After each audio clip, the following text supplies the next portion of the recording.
Hey, what's up guys? Adam here. What I have for you guys today is an unboxing and first look at the brand new HP Veer 4G.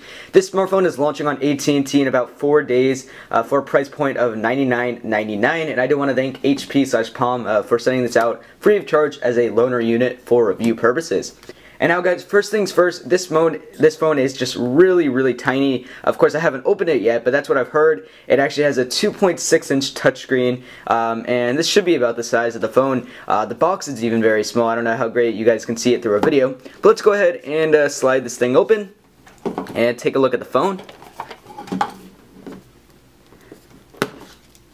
And it looks like it's just padded a bit up there. And welcome to AT&T. And it looks like I have a SIM card and Veer 4G Quick Start Guide. Looks like we have a little bit of other packaging down here. HP is here to help.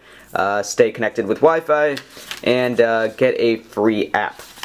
And it doesn't look like we have anything else in there. And here's the actual HP Veer 4G. And guys, this thing is, I don't know how great you guys can see this, but this thing is really tiny. It does have that slide out QWERTY keyboard. Let me show you guys this a little bit up close. So we have 4 rows of keys. We have our spacebar and then our 3 dedicated rows for typing. And the keyboard seems very small. I'll tell you guys what I think about that in the full review, but you know, just typing a few letters, I haven't really messed up, I don't think. It actually seems pretty decent, the keyboard. And here's the actual screen. This is a 2.6-inch touchscreen with screen resolution of 320 by 400 pixels. It has a 800 megahertz Snapdragon processor inside, a 512 megabytes of RAM, a 5 megapixel rear-facing camera right there. This does not have autofocus, and there's no LED flash, and there's no 720p video recording. And then we have 8 gigabytes of internal storage. We have, of course, HSPA Plus on AT&T, and then we have a 910 milliamp hour battery for 5 hours of talk time, and this weighs 3.63 ounces. Now guys, for a comparison, here's the iPhone 4 versus the HP Veer 4G. You guys can see you can basically fit the Veer on the screen of the iPhone, and the iPhone screen is not too large. It's only 3.5 inches, but this phone is just really tiny. It actually feels pretty decent. The build quality definitely seems very nice on the phone. Of course, this does come in black and white. This is the black model right here, and this has a matte finish to it.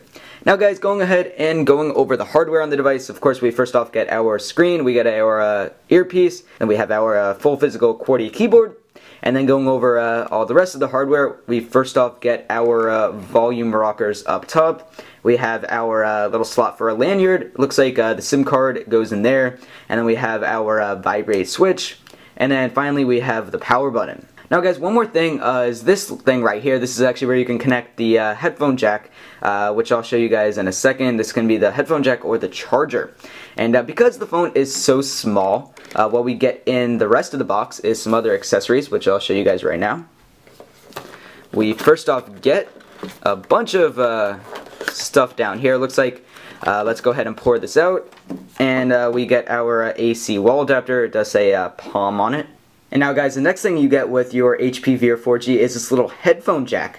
You guys can see here it has a 3.5mm headphone jack built in, and this is actually a little magnetic connection on the Veer 4G. It's kind of a cool concept. Since the Veer 4G is so small, there was no way to actually have a headphone jack apparently. So what HP did was include this little magnetic connection, and it sticks right there, and you now have yourself a 3.5mm headphone jack. And the same thing goes towards the USB cable, which is included as well.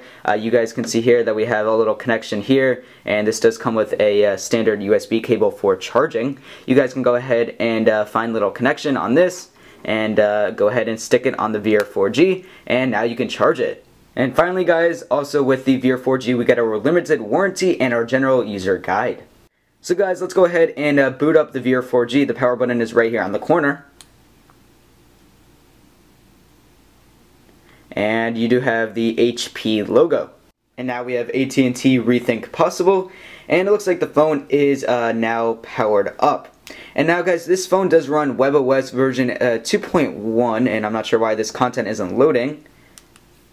Let's try going ahead, and there we go. Here we go, terms and conditions for Palm webOS service. Let's go ahead and accept that.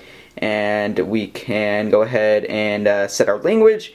And anyways guys, I'm going to go ahead and get this phone all set up. I'm going to put in the SIM card and make a Palm profile, and then go ahead and play around with the phone. And I'll have my review up for you guys in a few days.